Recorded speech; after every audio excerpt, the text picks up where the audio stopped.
అత్యాధునిక టెక్నాలజీతో నడుము మరియు వెన్నునొప్పికి treatment. Tejas spine care, Somajiguda, Sainikpuri, Gachibowli. Teachers డేని తెలుగులో గురువుగారి దినం అంటుంటే ఆ మాట ఏమిట్రా అన్నట్టు ఆయన. ఎందుకంటే దినం అనే మాట తెలుగులో ఎక్కడ వాడతారో అందరికీ తెలుసు. అందుకని ఎన్టీ రామారావు కూడా శ్రీకృష్ణ విజయంలో గొప్ప డైలాగు పెట్టించాడు ఆయన కావాలని. ఆ దినమునకు మీరు రావాలను అంటే వెనగానే రామారావు గారు కృష్ణుడి వేషంలో ఉండి తద్దినమునకే రాగలము అంటాడు. అంటే నీకు తద్దినం పెడతానని అర్థం. అది అందులో విలన వేషం వేసిన రాక్షసుడికి తద్దినం పెడతానని తద్దినమునకే రాగలనని రాయవాయ రెండు అర్థాలు వస్తాయన్నాడు. భాషాభిమాని, భాషా పండితుడు కదా రామారావు గారు అంటే. అలాగే ఈయన కూడా అదే కాబట్టి గురువుగారి దినం అంటే ఏమిటది? గురు పూజా మహోత్సవం అని మొట్టమొదట మార్చిన వాడు మండల వెంకట కృష్ణారావు గారు. భాషలో అటువంటి దోషాలు సరిచేయాలి మనం. మదర్స్ డే, ఫాదర్స్ డే అనగానే తల్లి దినం, తండ్రి దినం అనకూడదు. మనకి దినాలు పెట్టి అలవాట్లేదు. ప్రతిరోజు తల్లిని గౌరవిస్తాం, ప్రతిరోజు తండ్రిని గౌరవిస్తాం. మనకి డేస్ జరుపుకోవడం మానేసి వాళ్ళ పుట్టినరోజు నాడు వాళ్ళ దగ్గర కూర్చుని పారసేవ చేస్తే అది మాతృభాషా దినోత్సవం, మాతృదేవీ దినోత్సవం కూడా అవుతుంది. అటువంటి ఆదర్శాలన్నీ మనం స్వీకరిద్దాం. ఒక వ్యక్తిత్వము క్రమ్మి వేసినది సాహో ఆంధ్రదేశమునే, ఒక సేవాధృతి పారద్రోలినది, ఒక సేవాధృతి పారద్రోలినదహో ఉప్పెన్లు తుఫానులన్, ఒక సేవాధృతి పారద్రోలినదహో ఉప్పెన్లు తుఫానులన్, ఒక భాషాకృతి వేషమయ్యే తెలుగై ఓంకారమై భువిన్, ఒక భాషాకృతి వేషమయ్యే తెలుగై ఓంకారమై భువిన్, ఒక కృష్ణాకృతి మండలిన్, ఒక కృష్ణాకృతి మండలిన్ శతజయంత్యుత్సాహమై దీపిలన్. భూమండలాన్ని వసుధ అంటారు తెలుగులో. వసుధ అంటే వసువుల్ని ధరించింది అని అర్థం. వసువులంటే బంగారం, వెండి, నవరత్నాలన్నీ వస్తాయి. ఈ వసుధలో చాలా ముఖ్యమైన అక్షరం ఇది. వా తీసేసినా సుధా ఉంటుంది, నష్టం లేదు. ధా తీసేసినా వసు ఉంటుంది, బంగారం అని అర్థం, నష్టం లేదు. కానీ వసుధలో ఏం తీయకూడదు అంటే సు అనేది తీయకూడదు. వసుధలో సు తీస్తే వధ మిగులుతుంది. అస్సు అంటే మంచి, ఆ మంచితనం మూర్తీభవించిన సు అనేటువంటి వర్ణము సువర్ణమే మండల వెంకట కృష్ణారావు గారు.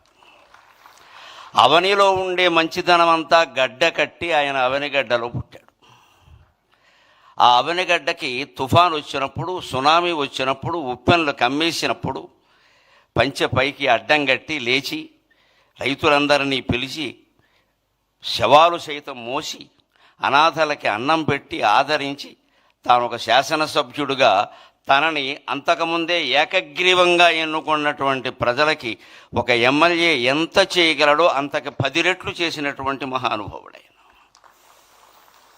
అటువంటి వాళ్ళు ఉన్నటువంటి సీమ, వాళ్ళ పేరు తలుచుకున్న చోట మళ్ళీ అటువంటి దుర్భిక్షం రాదు. ఇప్పుడు శత జయంతి వేడుకలు జరుపుకోవడంలో మన ఆశ ఏమిటి అంటే ఆ మహానుభావుని ఆశీస్సుల వల్ల మళ్ళీ ఆంధ్రప్రదేశ్ రాష్ట్రంలో ఎటువంటి దుర్భిక్షము రాకుండా సుభిక్షంగా వర్ధిల్లుతుంది. అందులో సందేహమే లేదు.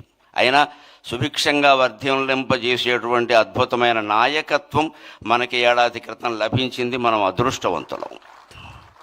నిజంగానే నాకు పద్మశ్రీ రాగానే అప్పుడు ప్రభుత్వాన్ని గురించి నేను మాట్లాడాను. కానీ మొట్టమొదట ఫోన్ చేసిన 10 మందిలో నారా చంద్రబాబు నాయుడు గారు ఉన్నారు. వెంటనే అప్పుడు ఆయన ప్రతిపక్ష నాయకుడు. వెంటనే ఫోన్ చేసి నరసింహారావు గారు చాలా సంతోషం, మీరు పద్మశ్రీ పొందారు, మాకు ఆనందంగా ఉంది అని చెప్పారు. వెంటనే అంతటి సహృదయం, కళలని సాహిత్యాలని పోషించేటువంటి నాయకుడు దొరకడం ఆంధ్రప్రదేశ్ చేసుకున్నటువంటి అదృష్టం.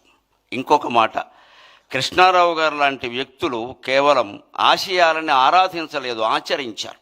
గాంధీయవాదులమని చెప్పుకోవడం అంటే గాంధీ గారి కర్ర మా ఇంట్లో పెట్టి వెళ్ళారు, గాంధీ గారి చెప్పులు మా ఇంట్లోనే విడిచారు, గాంధీ గారి కళ్ళజోడు నేనే తుడిచా అని చెప్పుకోవడం కాదు. గాంధీయవాదాన్ని ఆచరించడమే నిజమైనటువంటి ఆరాధన. ఊరికే పూజలు పురస్కారాలు కాదు. దాన్ని ఆచరించామా లేదా, అనుసరించామా లేదా. స్వాతంత్ర సమర యోధుడికి కేటాయించినటువంటి హౌసింగ్ బోర్డు వాళ్ళ ఇల్లు కూడా ఆయన తిరస్కరించి నాకు ప్రభుత్వం ఎమ్మెల్యేగా క్వార్టర్ ఇచ్చింది, అది చాలు అన్నాడు. అంతటి త్యాగమూర్తులు మళ్ళీ 175 మంది అవతరించాలని ఈ బడుగు బ్రాహ్మడి ఉద్దేశం, అంతకంటే ఏం లేదు ఇక్కడ. 175 మంది అదే ఉద్దేశంతో ఉండాలి. అన్నీ తీసి పారేస్తాం, మనకేం ఒక్కల ప్రజలకు సేవ చేయడమే గొప్ప విషయం. ఉన్నాస్తులు కరిగించుకున్నటువంటి నాయకత్వం మండలి వెంకటకృష్ణారావు గారిది. ఇది ఎక్కడి నుంచి వచ్చింది అంటే మన సంస్కృతి అటువంటిది. న కర్మణ న ధనేన అంటారు, న కర్మణ న ప్రజయా న ధనేన త్యాగేనైకే అమృతత్వమానసు.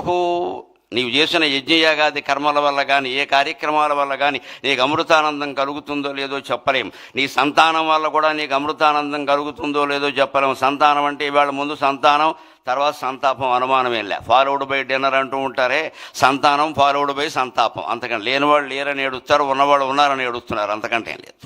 ఈ సంతానం వల్ల నీకు అమృతానందం కలగదు. ఎన్ని 100 కోట్లు సంపాదించినా నీకు అమృతానందం కలగదు. త్యాగం చేస్తేనే అమృతానందం కలుగుతుంది. అది కృష్ణారావు గారి జీవితం.